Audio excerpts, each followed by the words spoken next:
And a very good morning to you. We're live from London. You're with Monocle on Sunday with me, Emma Nelson. Hello there. Coming up today, my guests share their views on the week's biggest stories. We have a new voice around the table, Ash Bhardwaj. Good morning, Ash. Good morning, Emma. And a seasoned contributor, Nina dos Santos. Hello, Nina. What have you spotted? Hi, Emma. Well, I want to take us to the other end of the planet, actually, because one little-known story is that Australia's become fed up with people dumping all of their space junk on the western desert. This comes after a Chinese satellite came crashing to ground near a mining town and was still smouldering for hours later. Thank you very much indeed for that. We'll be heading to Vienna too. I'm Alexei Korolyov, Monocle's Vienna correspondent, and I'll be bringing you the latest from the Austrian capital as it marks its National Day. And we'll be hearing from our editorial director, Tyler Brûlé, who's joining us on the line from Lisbon. It's the 26th of October, 2025. Live from London, this is Monocle on Sunday. Live from London, this is Monocle on Sunday with Emma Nelson. And a very good morning to you. Let's waste no time and bring in today's panellists. I'm joined by Nina dos Santos, international broadcast correspondent and former CNN Europe editor. Good morning, Nina. Good morning. You had a bit of a... Your husband glued his keys to his trousers and that made you late this morning. He glued my car keys to his trousers. Right. Why? So, I'm really sorry, Mr. Dos Santos. I'm probably stepping over a line here. Mr. Dos what Santos, happened? bless him, has Herculeanly bad abilities to do DIY. So apparently he must have been walking around with a packet of super glue and managed to glue my car keys to 3 layers of his clothing and then went off to Lisbon. Oh, no. Leaving me here to do work like With this or without show. his trousers? No, I think he'd extracted the car keys from them. But when I tried to get into the studio today, funnily enough, my car wouldn't start. Right.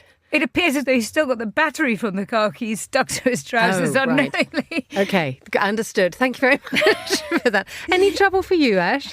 No, not at all. Excellent. I had a fairly easy journey in this morning, just by bus. Glad to hear it. And the reason why we ask about travel is that you're a travel and defence expert. You're the author of Why We Travel, and we're going to be talking about travel in a moment when we head to Lisbon and the language that we use. Let's bring in our editorial director, Tyler Brûlé, who is in Lisbon. Are you enjoyed by a group of wacky old people looking kooky in a hot tub? You know why I'm saying that.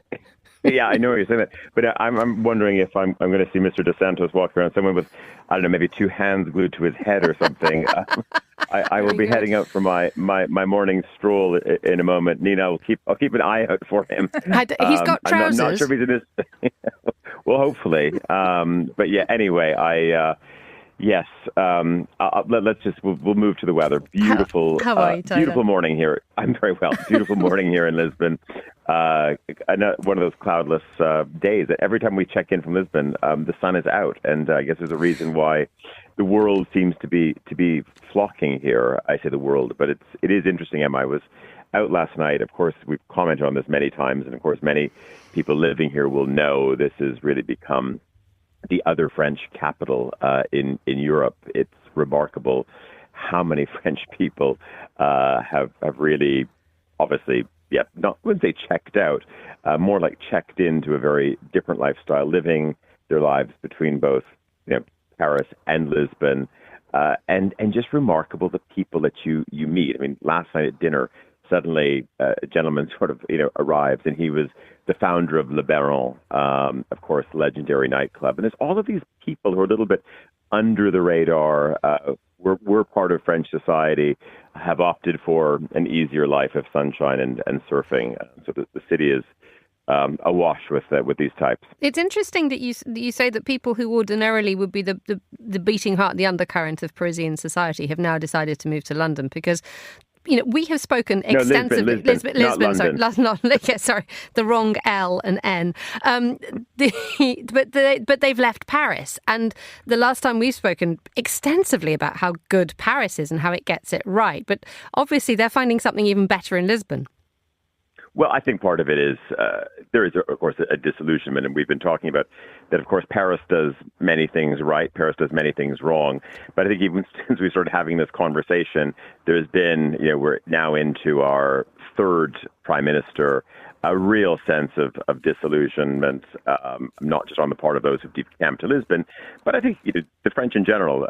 We did the briefing from Paris earlier in the week. We were talking, of course, to a variety of journalists. We had Florence Biedermann on, and just this idea that France cannot get it together politically. What are the ramifications, of course, not just for the CAC 40, for the major French corporations, but I think more importantly, and this maybe speaks to the people that are in Lisbon who've left France, of the small entrepreneur as well. Not even just the small entrepreneur, but even entrepreneurs who want to get their businesses up and running. And just the feeling is that, of course, the French government will just continue to stick it to you with taxes. The rich need to underwrite everything else, and then it goes. And we want to turn this into a sort of a beating session for France. But that idea too, and of course, again, we've spent a lot of time on this over the past week. Certainly, the heist at the Louvre as well. This is something else which is just really sort of hit the heart of the country. That okay, we can't even get this together. The basics of looking after literally our most prized possessions, these jewels, that can't even be protected. And as we saw, that much of this has now been moved to the vaults of the Bank of France. So who's ever going to see them?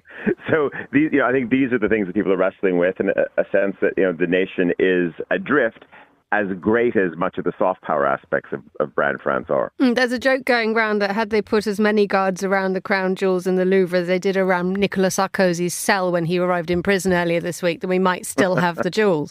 It's that funny thing that those are the things that are treasured and seen so precious, which is the Institute of the President and the Institute of the Crown Jewels, which every nation must really look after. And the fact is that both of those aspects were destabilised this week. Correct. And when you've got something as public and something which is just such an easy news story goes global, of course, often people say, having a dateline, is never a bad thing for PR. At least it keeps you in the news. Debatable, when, of course, the flip side of it is, France is trying to talk up a big tech story the whole time. How many startups, are there? All of the innovation, of course, there is a big topic around, again, what is happening, with both startup brands and also, the established aerospace and defense players, how they're trying to, make big gains and land big deals globally. And then you would think, well, wait a second, the basics of protecting some jewels, which should probably be some very, very simple sensor measurements, hopefully some easily to deploy cops or security guards. That basic of tech should be sorted out. Clearly not. And I was assuming that people had seen Lupin. Well, yes, could be, or anything else. I mean, and this is where France needs to, probably push a little bit harder as well, because I've been looking at television and the current sort of pop culture export or exports from France. And I don't know if you found, I'm missing that French series right now for the coming winter. I've not sort of found my French TV series. Anyway, we'll do some work. Well, we're at the end of October, but yeah, there's some work to be done. Yeah, all's not lost yet. We are only at the end of October. Look, in the middle of all this, there is this rather wonderful place on Rue Bechamel, which happens to be the Monocle Outpost. You're pretty steady there as well. There's been some really lovely events this week. You've been there. It's a very, very important part of the Monocle brand, isn't it? It is, and it was a very busy part of the Monocle brand this week. There were, of course, this was, I think we had many check-ins in this. Everyone has been probably reading it. In our newsletters, we had Art Basel Paris on this week, and my goodness, I mean, the city was alive. So despite everything else, despite Monsieur Sarkozy going behind bars, despite the heist at the Louvre, despite a tornado in France this week. So there are many things that were dominating the news. But it's that parallel sort of universe. Everything sort of seems to be sort of, going wrong, and the wheels are coming off the Renaults and the Peugeots and everything else. But everything else just seemed alive. You could not get a table in Paris. You couldn't get a hotel room. The city was absolutely buzzing with this art week. And it comes off the back of, we've had design week, we've had, of course, fashion week, and Paris, definitely it rides on just the sheer, number of course, of just not tourists, but people who are there properly to do business, to buy art, to do orders for fashion collections, or likewise for outdoor furniture. Whatever it is, you can really get that sense, and that all of this plays into, which is definitely a strategy, the world of creative arts. the world of design manufacturing, the world of savoir-faire. This is clearly the capital for all of those things. And this week we had two events, Emma. We launched a book for Rosewood. So we had this Rosewood in residency, of course, the Hong Kong-based global hotel group. So we've done a book for them, which celebrates all of their properties. So a nice little publishing joint venture. And then later in the week on Thursday, we did another evening, and that was with Abu Dhabi. And another guidebook. So this is a guidebook for Abu Dhabi, and look with I would say a large focus on architecture, looking at both. I think much of sort of the defining aesthetic and vernacular of the Gulf in the 70s and 80s, and then taking it all the way through to, of course, what is being constructed now, Saadiyat Island, all of the museums coming there.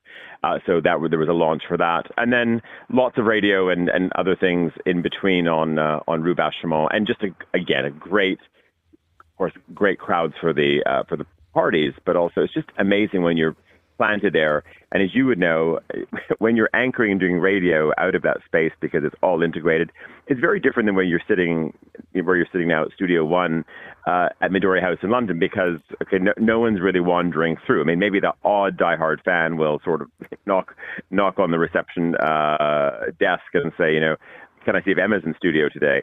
But it's of course it is it's just much more natural, and it's amazing just all of the fans we have gathering in Paris. It's lovely. Let's talk about. I'm very keen to talk about your column from last week in this.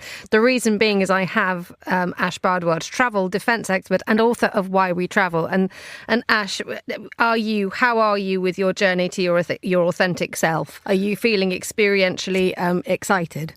Absolutely not. And I think, as Tyler covered in his column last week, these are the kind of words that are used in travel marketing that are really quite meaningless. And when I wrote Why We Travel, it was very much about how do you make travel fulfilling?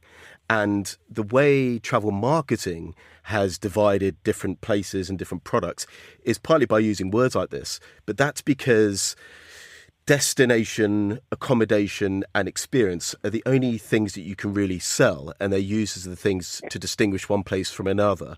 And terms like sustainability and wellness have become these catch-all phrases for trying to get to something deeper, which is why are we leaving home in the first place? What's pulling us towards a destination? What is pushing us away from home?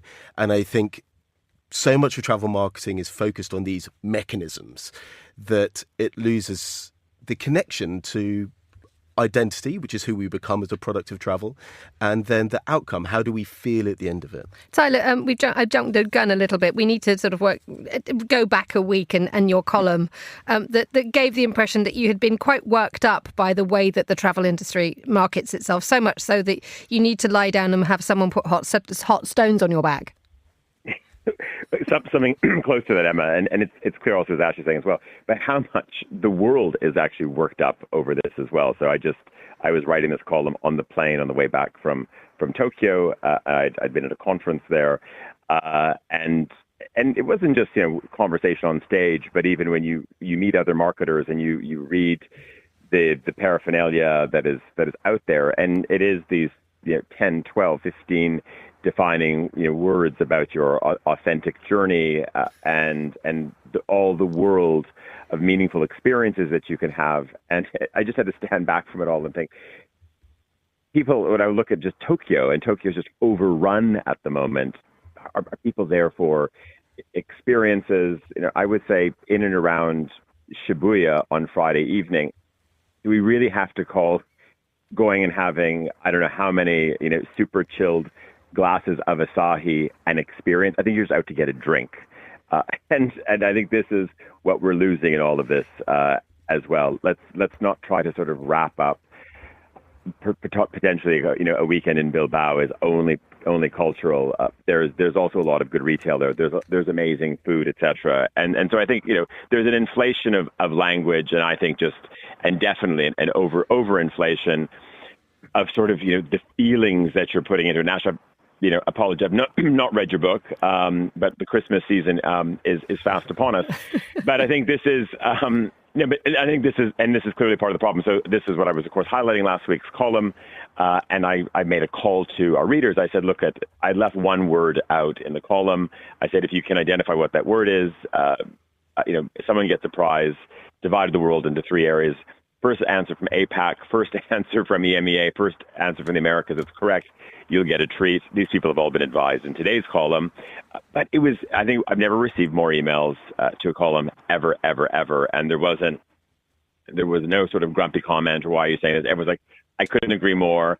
People citing campaigns that they don't like, brands that they don't like, etc. So it really touched a nerve, I think. So it's clear, and maybe marketers, hopefully, you're listening. I think the people are fed up. Isn't it funny that being authentic has become the biggest marketing tool of all? It sort of makes my head explode, Ash. Well, I think all authenticity really has to be is, are you really telling the story of that place truly? And as Tyler's discussed, there's nothing wrong with going on holiday to have fun or go shopping. Or have a massage or sit in a hot tub with kooky old people. And that's absolutely fine. And at the same time, you might want to go on holiday to do something very physically challenging, to, go and run a marathon or climb a mountain. You might want to go somewhere where you want to do some genuine cultural insight or to learn something. And it's understanding that you can travel for different reasons at different times, but you don't have to put some sort of high moral component over the top of it, which is what a lot of these marketing terms try to do. There is a funny thing, Tyler, isn't there? I think there was the actress Joanna Lumley a few weeks ago said, I'm in my 70s. I don't need to be told about my authentic self. When was the last time that you found your authentic self, Tyler, in a very nice bar with about 10 pints of Asahi? Not 10 pints. You would never do that. No, not a beer drinker. And this is the other issue. Where is that bar? And I think this is the other challenge that we have as a magazine, but also that a city that we've been covering for decades now, and of course you would say definitely one of Monocle's hubs, which is Tokyo. And how do you also protect the places from those who might want 10 pints of Asahi in the span of 45 minutes as well? So, of course, that request always comes up, Emma, which is, okay, by the way, if I was in Tomigaya, what bar would I find the Monocle bureau team in after work? And we never divulge because we know what would happen. And it's a very, very sweet place with very few seats. And this has nothing to do with the reach and power of our brand, but of course, suddenly we just know that it would be a changed place, and right now it's just full of NHK broadcasters who have come off a shift and they want to have a very quiet evening. And again, I think this is there's a whole other conversation about, of course, travel and behaving and the cultural codes, and maybe not bringing your expectations, and we've talked about this many, many times, not bringing your expectations as a traveler with whatever your requirements are to Japan, Korea, wherever you're going, that maybe you've chosen to go to this country, but you cannot expect that people are going to behave, whether it's in a restaurant or elsewhere, that they understand maybe what the tone is for customers in London or New York with all of their different adaptations of a dish that they want to do. In Japan, they'd probably like to show you the door. Or the case may be, Emma, they won't even let you in the door. Tyler, we have Nina here who wants to say good morning. Morning. Hi, Tyler. Morning. Good morning, Nina. Gosh, you're a peripatetic person. And I don't think I've ever seen you drink a pint of beer, so I was surprised you mentioned the word Asahi. But I think one of my observations really is that we live in an age, and probably Ash can speak to this, where people are living their lives through social media, aren't they? And I wonder whether these sort of qualifiers that are increasingly, filtering into all of these press releases from marketers that people are sort of rejecting has a lot to do with that. The idea that people actually are sort of going on holiday more to post pictures of their experiences rather than actually feeling them firsthand. Yeah, so I think there's three concepts that tie in there. One is, if you think about the kind of stuff you see on social media, a lot of it is about wellness or finding your true self. There's a lot of that genre on social media. So that maybe feeds into what marketers think might appeal to people. So that might be one of the reasons why we're starting to see those words more often. Because you can measure it, right? You can measure it. This is wanted. This is what we can do. This might get a click through. authenticity for yourself is something that can occur during travel. And that's because when you travel, you encounter the unexpected. You encounter experiences, people, foods that you've never had at home. And in doing so, you discover often neglected parts of yourself. You may find that it turns out you do like climbing up a mountain. It turns out that you do like unpleasant, nasty food, or what you think might have been unpleasant, nasty food. It turns out that you do like it. So you discover something about yourself you didn't know. That's why people say they find themselves when they travel. And the third is the evolution of tourism. What Tyler was just talking about there in Japan, for example. You first visit a place because you've heard a story about it and you discover this, you hear there's something novel there that hasn't been seen by the outside world, by which we mean tourists, and only exists to serve local people. So it's novel, and you're going there as a sense of discovery. The people in that destination discover that people visiting might want this. So they start to do more of it, replicate it. You start to see more restaurants popping up. In Ibiza, this happened with beachfront DJ cafe bars, and you started to see them popping up all over the place because they realized people wanted it, until eventually the original cultural ethos doesn't exist anymore. You only have this plasticized version for tourism only, and it only serves tourists. So a place becomes inauthentic. Tyler, how do we stop all this nonsense? Because I was talking to a woman who makes promotional films for the hospitality industry this week, and she said that she'd been cancelled for a job because a photo shoot that she had pitched to the organisation had decided that it wasn't going to be chosen because they could do it quickly and cheaply with AI. Oh, for sure. I mean, maybe this will be...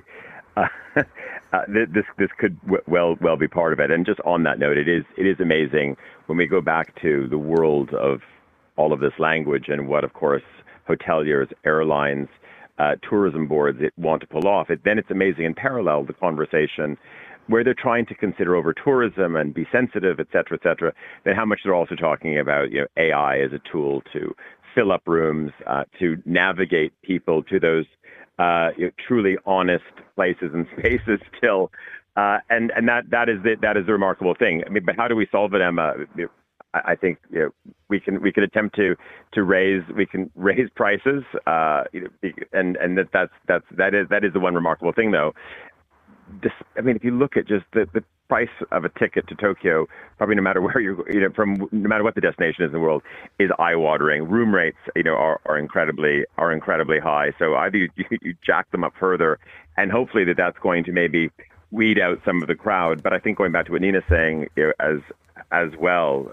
I mean, and again, I don't think we're going to win this one, but I always know when I talk to our, let's say, newer colleagues in our organization, when you arrive in a place, put your phone down or put your phone away and just absorb rather than trying to document everything, look at it later. Of course, that is part of what we do as journalists, but there is something about just being able to look up and ask a question. Why is the configuration like this in this train? What is happening when I look outside? Do I see a depopulated Japan? If I'm hurtling past a field, do I see younger people out in the field? But try to sort of just look, absorb, and maybe that will just stop a little bit of posting. But I don't think that's sort of the core the core issue here. But I do believe there is an aspect of showmanship that comes with it. And listen, you could also say it was no different when people had sort of Kodak carousels and people would return from their holidays and they would be projecting on the wall as well. It wasn't in real time.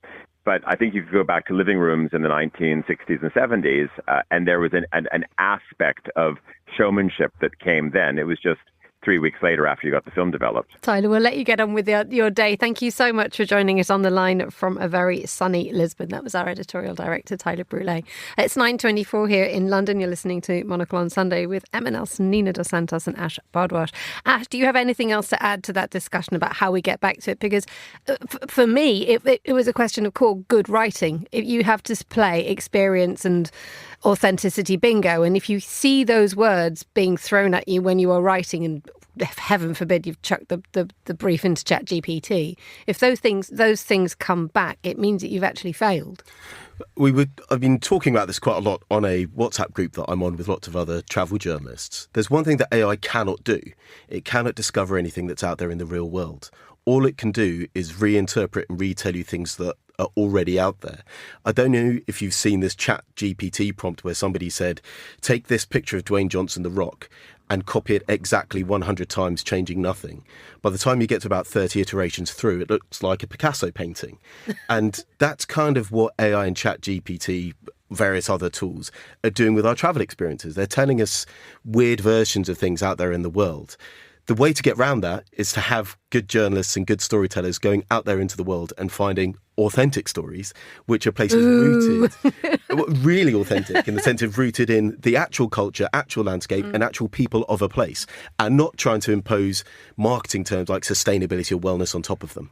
But there's a difficulty here, and that is that news outlets, publishers are financially really suffering. I was talking to a travel journalist who's quite well known in the sector and writes for some of the big UK Sunday newspapers, where you'll have huge amounts of sort of supplements geared towards a sort of older grey market that has a lot of money to go and spend on things like cruises. And this person was telling me that it's seldom will editors pay for you to go to these places. So I think this particular person had pitched, 5 top destinations around the Mediterranean. They said, no, we want 30, but you don't have to go to any of them. Or you can go to 5 and then do the rest of them.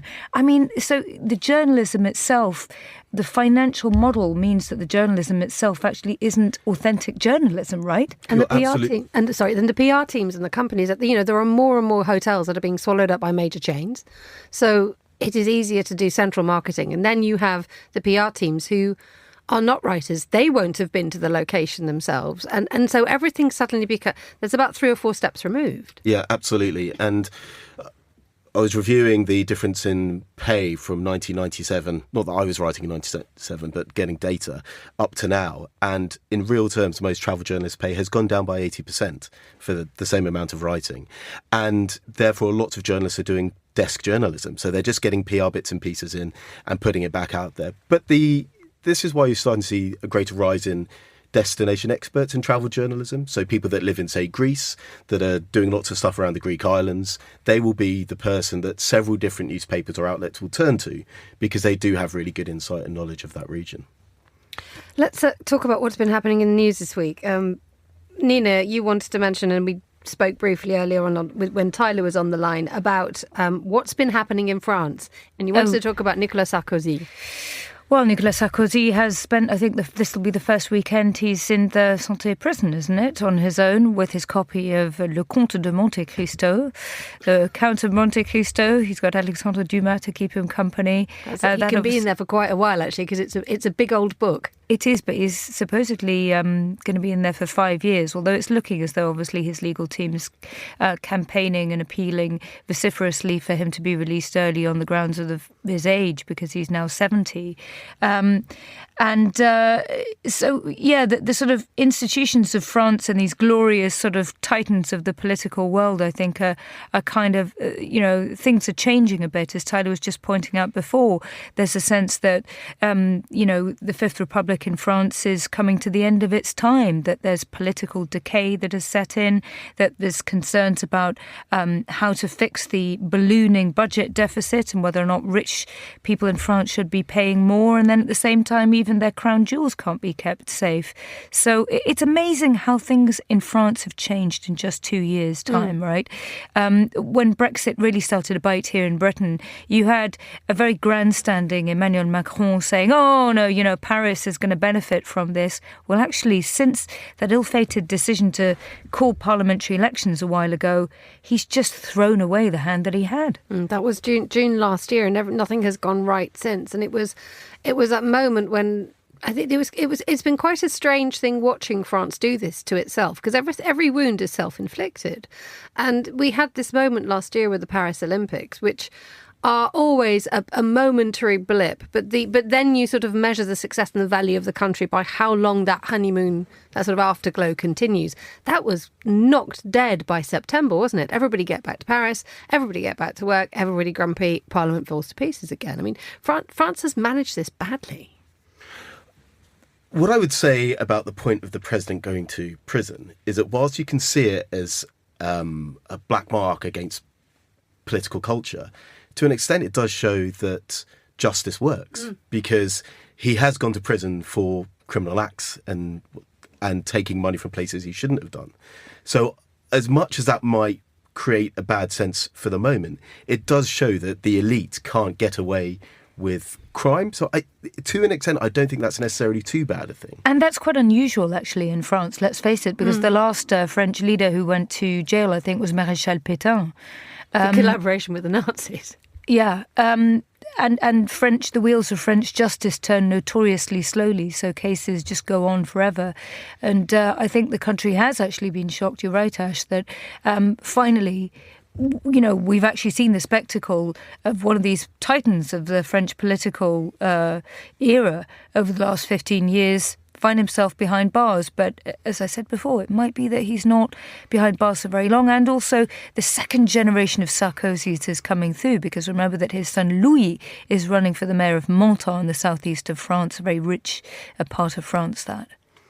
It's 9:31 here in London. Let us head to Austria, to Vienna in particular. We're going to hear from Alexei Korolyov, our Vienna correspondent. Good morning, Alexei. How's the Austrian capital looking today?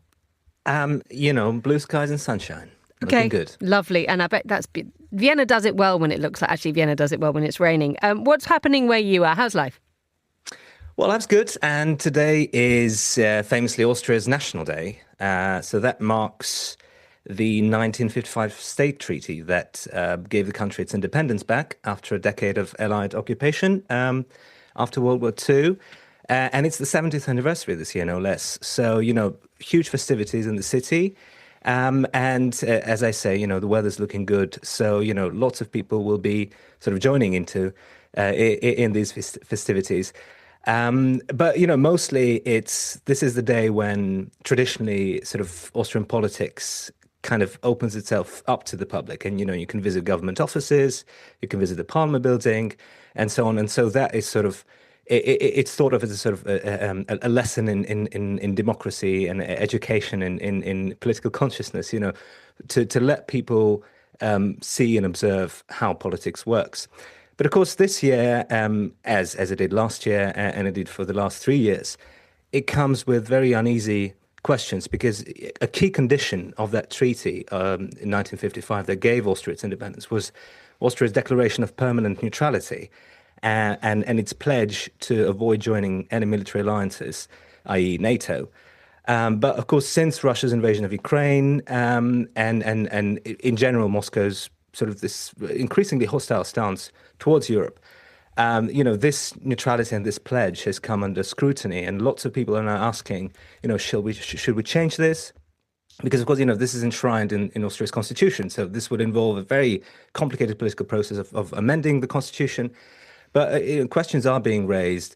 Shall we change this and shall we join NATO as a sort of bulwark against Russian aggression? How much is this genuinely being talked about when you're going to celebrations and festivities? Because, on the one hand, the idea of celebrating a national day 70 years on is a wonderful thing. And Austrians are very good at having a knees up.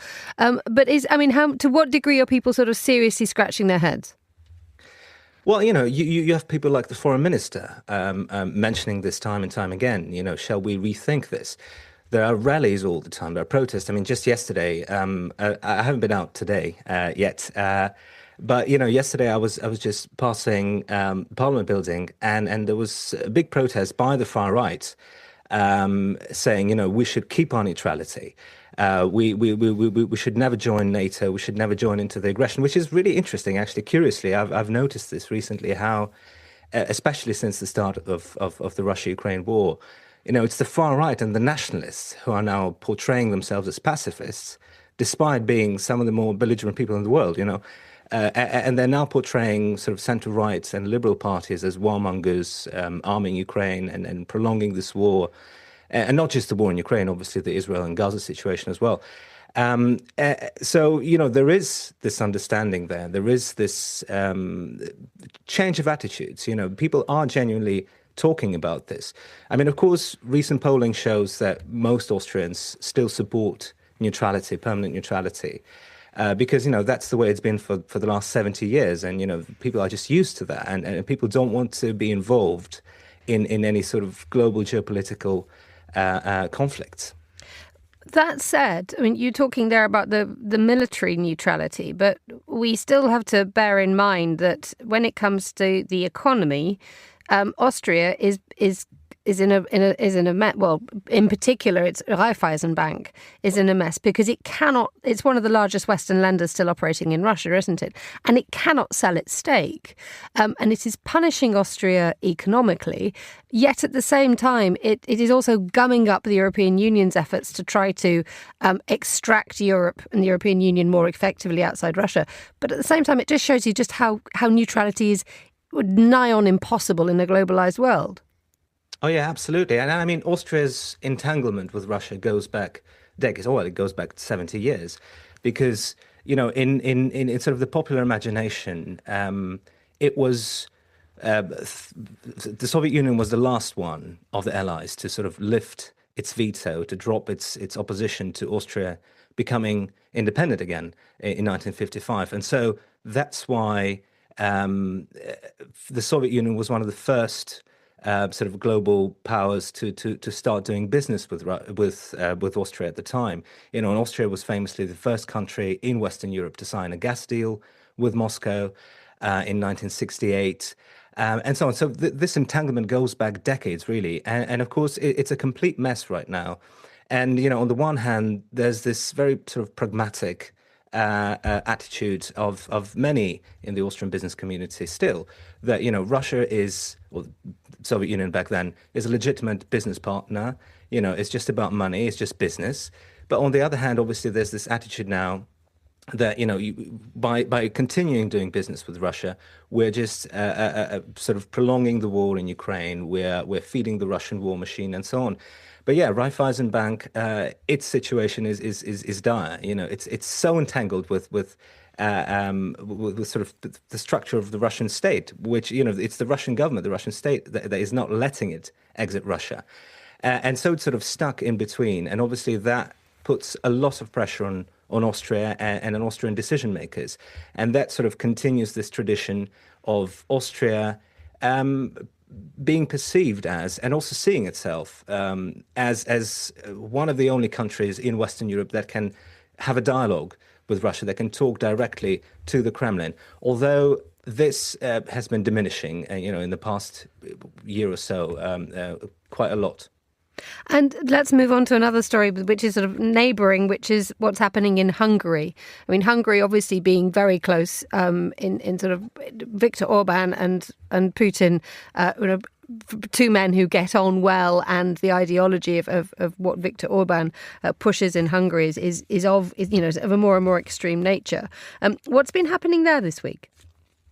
Yeah, well, indeed, Viktor Orban. So now sort of it's Hungary who's saying, and Viktor Orban, the Prime Minister of Hungary, who's saying, I'm the only one capable of talking directly to Russia, rather than Austria. And so in Budapest this week, there were two rival rallies, one pro-Orban and one anti-Orban. Because they've got elections coming up next year, and Viktor Orban and his party, Fidesz party, lagging behind in polling. And so he's trying to sort of gain momentum, obviously. And Orban had been planning to capitalize on this plan by Donald Trump to meet Vladimir Putin in Budapest. That's all we were talking about a couple of weeks ago. But that's now obviously off the table. So he couldn't use that. But again, it's as I was saying before, it's very interesting how the sort of the more nationalist and the more far right political forces, including Viktor Orban, are now describing themselves as peace brokers in global conflicts, especially in the Russia-Ukraine war. Because, Orban now is using this, has been using this idea of Budapest being the meeting place between Donald Trump and Vladimir Putin, to say that, I've always been against this war. I'm a peace broker in this war. I'm the only one that Putin will listen to, and so on. But as I said, that's obviously not happening now. And it's very interesting to see, what's going to happen now, because Putin said, I think, this week that, this meeting has not been cancelled. It has just merely been postponed. So it may still happen. But whether or not it will give any sort of political points to Viktor Orban as he seeks re-election, is yet to be seen. Let's bring in Ash and Nina into this one. The idea that Hungary and there was Switzerland and there's Austria are all posited as places where the next Trump-Putin meeting could take place. And it absolutely, flew in the face of the idea of, if Putin travels, he's subject to an international criminal court warrant. And yet these things can be set aside if a country wants to be seen to be helping. Hang on, Nina's going to correct me.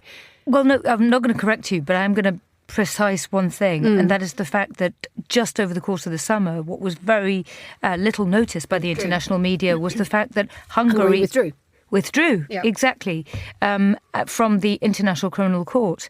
And so Hungary's already, you can see, sort of started to position itself months ahead before that Anchorage summit, before many of us really noticed that Hungary had tried to sort of position itself as a sort of Western Switzerland. Obviously, at the moment, now Donald Trump has rode back from this idea of having this summit in Budapest, but you can bet with a wily character like Viktor Orban, he will continue to try and pitch Hungary in such a position. Well, I think the idea that Hungary, Austria or anyone else actually has any influence over Vladimir Putin feels a little naive. And even as we saw in the run-up to the 2022 full-scale invasion of Ukraine, Macron went out to Moscow to be this big European statesman, and that led to nothing. I don't think Putin really seems to have any interest in putting a halt to this war. The only person who he really seems to respect or have a desire for dialogue with is the United States through Donald Trump. And it seems that these continuous summits, meetings are just a way for Putin to delay so that Russia can try and creep more ground in the Donbass to try and capture what they have been unable to capture through 12 years now of war, which is the entirety of the Donbass. Well, there's also an interesting front page interview with Donald Tusk, the Polish Prime Minister, on the front page of the Times. And I don't know how either of you feel about this, but I was slightly alarmed at the fact that he was saying, on the one hand, he was signalling that Ukraine will be able to carry on fighting. So, Russia, now that the US is curtailing your ability to finally make money, finally curtailing Russia's ability to make money from the international oil markets, having sanctioned two big Russian oil players in the last week or so. Don't worry, we have Ukraine's back and Ukraine will carry on fighting for at least 3 years. And I wonder whether that is a kind of Barack Obama, Syria, line in the sand type moment. This idea that now Donald Tusk is saying, well, look, Ukraine will be able to fight, but at the moment it'll only really be able to fight for another 3 years from here. Question is whether Vladimir Putin is planning on fighting for longer than 3 years, and one assumes he will. Alexei, there's we've just been talking there about the physical and military creep of territory, but there's a wider question still going back to Europe now about the cultural creep. You wanted to talk about Robert Fico of Slovakia. Yes, indeed. Yeah, I mean, Robert Fico, the Prime Minister of Slovakia, is a great friend of Viktor Orban and a great friend of Putin. I think he was the only sort of Western European leader to have travelled to Moscow recently, Robert Fico, to talk about gas contracts with Moscow. And, Hungary and Slovakia are traditionally the last two European countries to drop their vetoes to whatever European Union is trying to decide about Russia. But yeah, in Slovakia, what happened is exactly a month ago, actually. The government of Robert Fico amended the constitution to recognise only two sexes, to restrict adoption, all of that jazz, all in the name of defending traditional values and national identity. And that is very much the playbook of Viktor Orban and, of course, Vladimir Putin in Russia.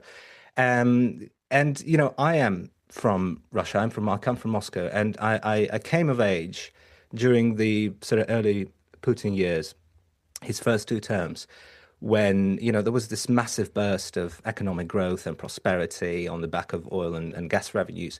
But also at the same time, there was this ideological vacuum.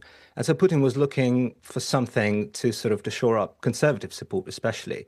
And so he reached for this defense of traditional values, exactly the same phrase that Fico is using.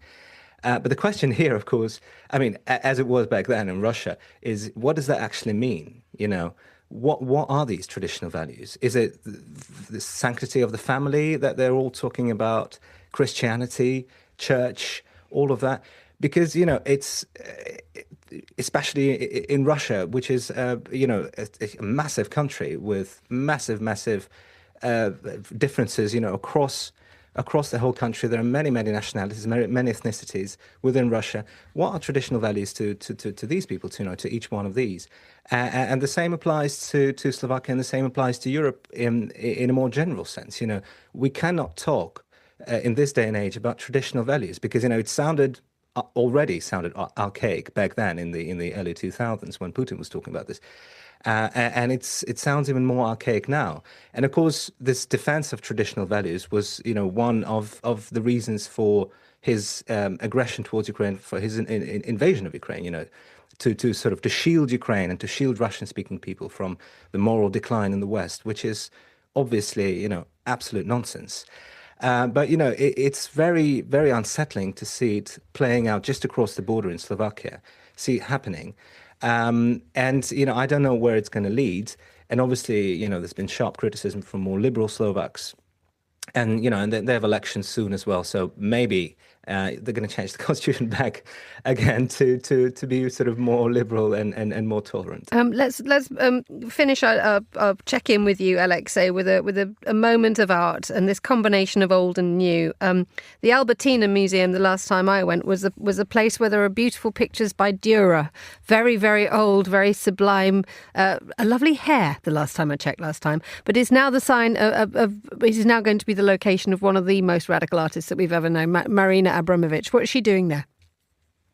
Well, she's not here in person, obviously, but, there's this major show now at the Albertina showcasing basically all of her major works in photographs and video installations. And there are some live performances as well by some of the younger artists. And there was one, and I'd never been to a Marina Abramovich show before, I have to say. So this was very eye-opening to me. In part very unsettling, in part just very curious. And then there was one moment where you had to sort of go through a doorway, a door frame, and on either side of the door there was a naked performing artist, a man and a woman. And so in order to get to the other room, you had to sort of walk between them. And this is obviously a reference to a performance that Marina Abramovich herself did together with her partner at the time, the German visual artist Ulay, in 1977. So they did exactly the same thing. And so, to do that in real life, rather than just reading about it or looking at photographs, that was quite an experience, I have to say. And you had to choose sort of, as you walk through them, which way you face. Do you face the woman? Do you face the man? How do you turn your head and so on? And it took me some time to gather up the courage to do this. Actually, which way did you face, Alexei? I faced backwards. Well, obviously, hang on, wait. So you have. I don't understand. You had to face either the man or the woman. And you chose not to. You chose to reverse through them. No. I did face with my body. I faced the woman. Okay. But with my head, my face, I turned it all the way back. So I was looking behind me. Do you know what I mean? No.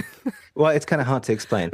I tried not to look her in the face. Let's put it this way. Okay, brilliant. Thank you so much for that, Alexei. I remember I've actually I went to that exhibition when it was in London, and the naked people had just gone for lunch. So they were putting their trousers back on, and it was the most ordinary and banal thing I'd ever seen in my life. After this, this moment of dramatic thing, they're putting on their anoraks and heading for a sandwich. Alexei Korolyov in an uptight Vienna. Thank you so much for joining us on the line.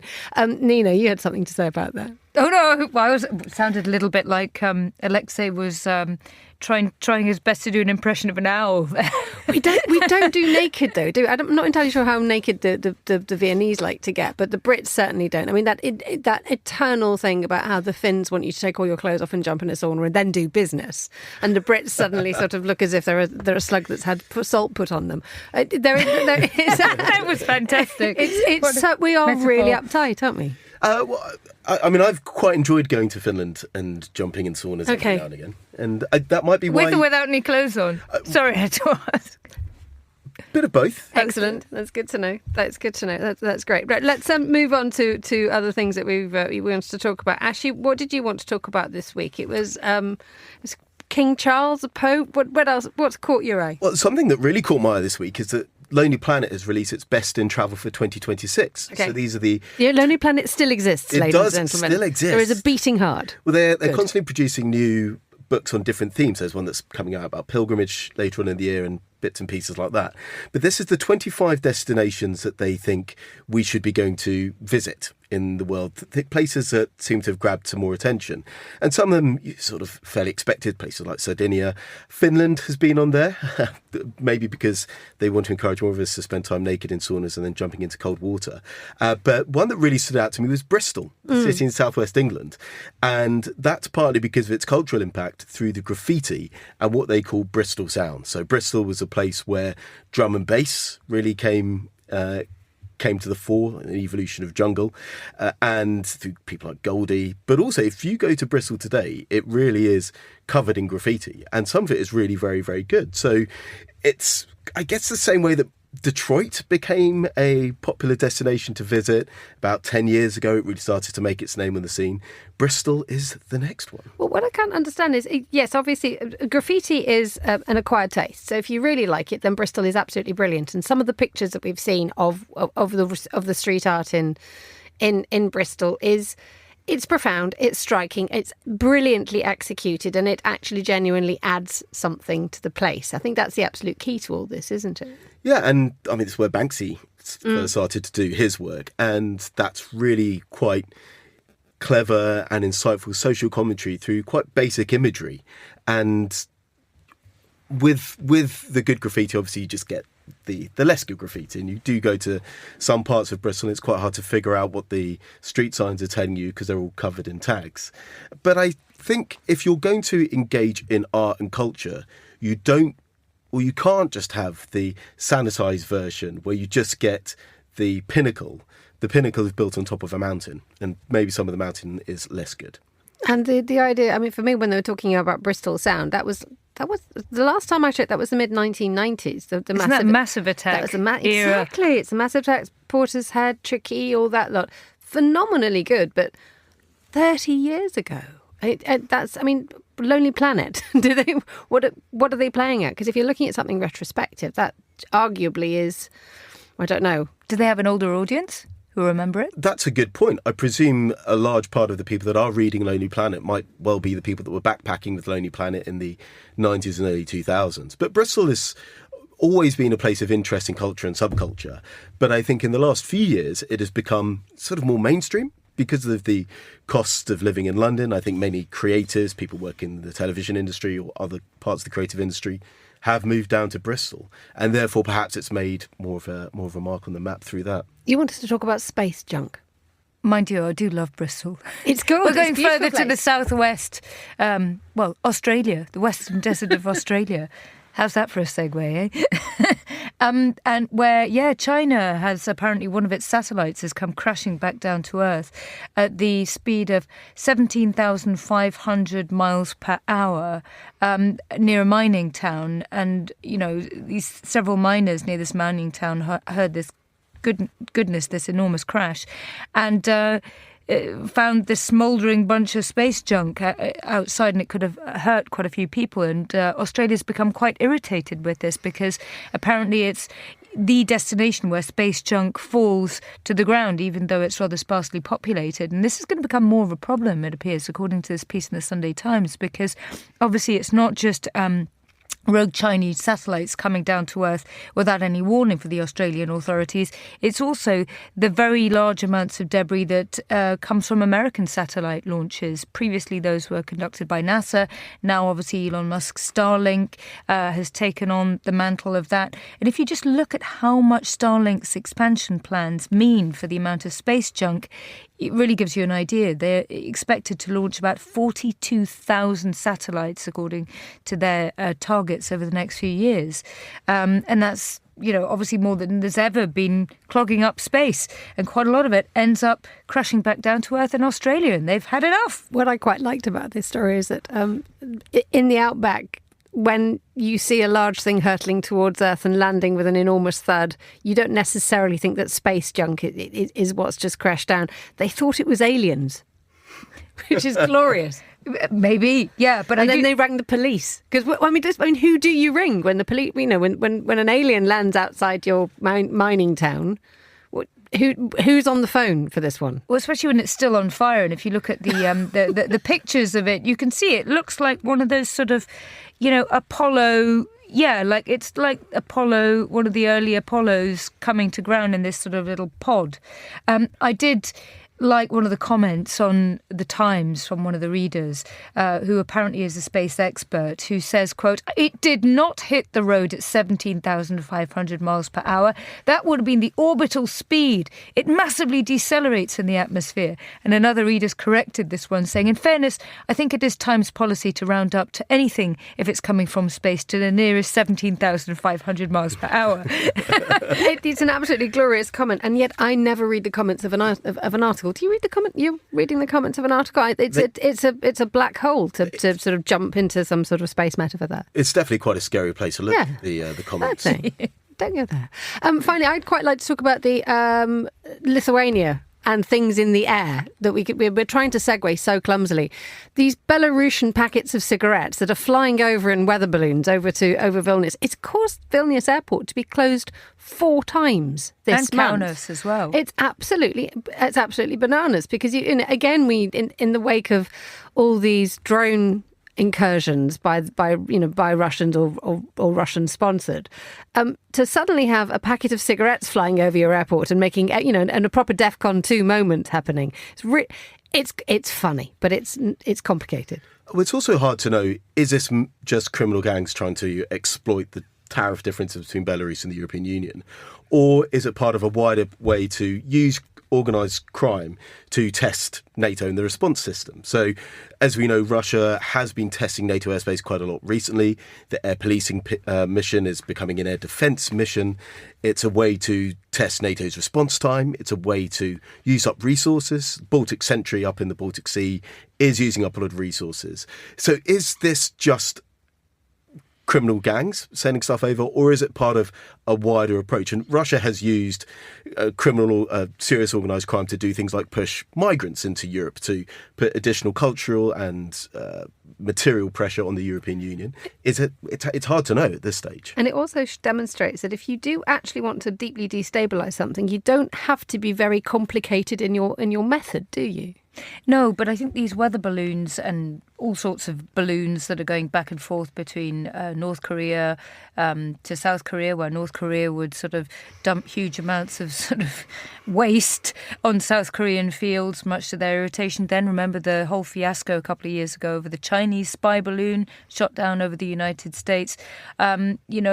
It's odd, isn't it? Because we're in this era of juxtaposition where, warfare in Ukraine is increasingly becoming, dare I use the term, asymmetrical, in the sense that we spend half of the week talking about how Ukraine doesn't get these sophisticated Tomahawk missiles, but at the same time, really, it's a drone warfare battle. And yet we've got these balloons floating around the world that is old technology from Belarus to Boston. And right? that sadly is where we have to leave it for today's programme. That's all the time we have for Monocle on Sunday. The warmest of thanks to all my guests, Nina dos Santos, Ash Bhardwaj, welcome for the first time, Ash, Tyler Brûlé and Alexei Korolyov. The programme was produced by Mariella Bevan, Desiree Bandley and myself, and our studio engineer was Lily Austin. I'm Emma Nelson. Monocle on Sunday is back next week, but until then, goodbye. Thank you very much for listening and enjoy the rest of your weekend.